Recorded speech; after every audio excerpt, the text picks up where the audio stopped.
Today, Blancpain unveils a new 38mm variant of its modern Villeret Ultraplate. These days, such a headline may not command the same instant intrigue as a new 50 Fathoms might, but the Villeret line, especially at a time when people are finally waking up to the allure of neo-vintage Blancpain, deserves your attention. We're going to get hands-on with the new pieces, but first, I want to make a quick-ish detour. Woulda, coulda, shoulda. It's always interesting to look back and think about how you would have built your collection differently. The watches you are fortunate to now have, the ones that got away, but you only realize now that they really did get away. Though today perhaps Blancpain is most known as the watchmaker behind the 50 Fathoms, when the brand was brought back by Jacques Piguet and Jean-Claude Biver in 1983, it was classic dressy watches and an anti-quartz campaign of sorts that Biver not only resurrected Blancpain, but also a broader interest in mechanical complications.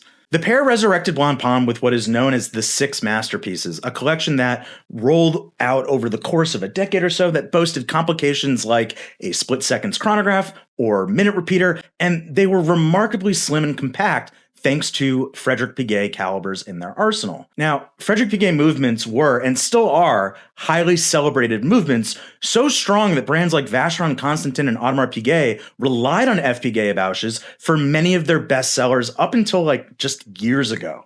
And for the record, Frédéric Piguet later became known as Manufacturer Blancpain. So this DNA lives on even today. But look, back to this, founding series of watches. Blancpain's minute repeater watch has long been on my radar, and if you knew what such a complex watch was once listed for, 10 or even 5 years ago, you would pull your hair out thinking, how did I not know about this? At a time when anything below 38mm or maybe even 40mm was really largely dismissed, pieces like the Blancpain minute repeater, highly complex and highly limited, were criminally undervalued on the secondary market because they were just 34mm watches. So it was, at least then, somewhat within my reach. An irresponsible amount of money for someone like me to spend, but not impossible to make happen. I don't have an elaborate explanation here, but for whatever reason, it must not have felt like the right time or place in my mind for me, at the time to really try to reach for one. But now knowing that the repetition minutes is going for multiples more than what it once was, though still a great deal for a minute repeater made by a respected watchmaker, and one I have since learned has a case made by the legendary Jean-Pierre Hagman that, only further adds to the allure. It is one of the horological hauntings of my collecting journey, for sure. Though complications were at the forefront of the Six Masterpieces, a time-only model was also produced, and it is looking at this original model that I suspect a light bulb, if it hadn't already, has gone off in your mind. The Villeret that we have today is the direct descendant and through line to these early models that brought Blancpain back from the dead. So the Villeret line is anything but just some afterthought or a brand just ticking off its dress watch box. It is the line that walked so that the 50 Fathoms could eventually run. Okay, thanks for enduring my previously on Blancpain recap of sorts. I felt the contextual detour was important, but now let's get into the new watches. The new Villeret Ultraplate models debuting today notably bring a 38mm case into the fold, coming down from 40mm and presenting a size that in today's marketplace is likely what a 34mm case was to the market back in the 80s and early 90s, a Goldilocks or just slightly below Goldilocks size, with more and more watch buyers embracing smaller cases again, though there is still ample demand for larger watches. I have no illusions there. I think having a 38mm size is a wise move, particularly in the dress watch category.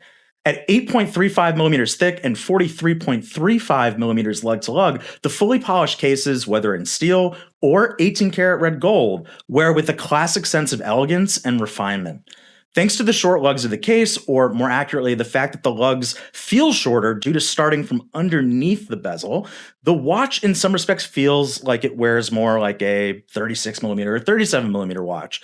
But the thinner bezel and larger dial counters this a little, making the watch have a larger presence. So an interesting offsetting design scheme that ensures the watch does not overwhelm the wrist, nor feel too tiny for, all you macho men out there. Look, I cannot speak for you, the viewer, but for me, these dimensions are very much my ideal set when it comes to a dress watch. So expanding upon the golden hour Villeret watches that debuted back in October, Blancpain is kickstarting the 38mm range with 2 dial variants.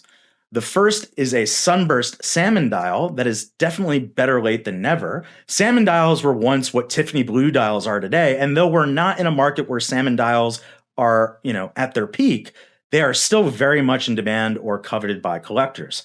The usage of salmon as a dial tone is notably a first for the Villeret line, and now that it's here, I cannot help but think what took so long, because I think it looks fantastic on this Villeret. But, let me know in the comments what you think. The second is more in line with the roots of the Villeret collection, a gold-toned opaline dial that is more understated and less reflective than the sunburst salmon dial. Both dials have a perfectly color-matched date complication that blends seamlessly into the broader dial, case color-matched 18-karat gold hands and applied Roman hour indices, and hours and minutes hands filled with superluminova, a modern compromise, because dress watches traditionally don't have them, but these days people love to have some lume. So look, to be clear, the salmon dial is only available in a steel case, at least for now. However, the gold-toned opaline dial, though we only have the 18-karat red gold variant in hand, is also available in steel with color-matched hands and indices, and in a boutique exclusive model that has case contrasting 18-karat yellow gold hands and indices. Each reference within the new Blancpain Villeret Ultraplate 38mm collection is paired with a nubuck leather strap, with the salmon dial variant in steel paired with an anthracite strap, the steel gold-tone opaline dial variant with a beige leather strap, the steel boutique exclusive with an olive green leather strap, and the 18-karat red gold version with a honey brown leather strap. These straps are embossed with like a crocodile-like pattern, and all of them utilize a case-matching folding clasp that, like the strap itself, leverages a tool-free interchangeable system should you wish to explore and swap for other straps for your watch and be able to affix the factory clasp to, any of these straps with ease. Exhibited inside the watch is the in-house Blancpain caliber 1150. The slim automatic movement, just 3.25 millimeters thick, may seem dainty and pretty with its well-performed variety of finishes to its bridges and open work rotor, but in a manufactured Blancpain twist and flex, the 3 Hz movement boasts 100 hours of power reserve and a silicon hairspring to better resist against magnetism. I mean, how many dress watches, especially slim 38mm dress watches, can you think of that have this level of endurance? And to be clear, this 1150 movement is the same movement that's inside of the 38mm 50 fathoms automatique. So, this is a robust movement. Like I said before, these days the 50 fathoms is and will likely continue to be the main attraction of Blancpain's catalog. The Villeret line and this new Villeret Ultraplate 38mm range, however, is the in-the-know option that delivers excellent proportions, a refined, elegant aesthetic for those who want a dress watch that hides in plain sight, and a strong movement that looks nice, performs well, and has an endurance that far surpasses the majority of its competitors. At $12,700 US in stainless steel and $26,100 US in 18-karat red gold, the Blancpain Villeret Ultraplate 38mm, particularly in steel, is well priced in my book. I mean, well priced is a phrase I'm starting to say less and less as brands are, trending with their retail prices upwards. But I really think for, like I said, for particularly the steel model at just under $13,000 for a dress watch with true pedigree and heritage and coming from a brand like Blancpain, that's kind of hard to beat. But let me know what your thoughts are of this new Villeret Ultraplate collection in the comments below. And which dial would you go for? Would you go for the sunburst salmon, or would you go a little bit more understated with the gold tone opaline? I gotta be honest, as much as I do like salmon, I think that creamy ivory look of the gold tone opaline is probably a bit more my jam, but I'm curious to know your thoughts. The Blancpain Villeret Ultraplate 38mm collection is available now for purchase, priced at $12,700 US in stainless steel and $26,100 in 18-karat red gold. Thanks so much for watching. Be sure to subscribe to the Time+Tide channel for all the latest watch news, reviews, and content. And as always, see you on the next one.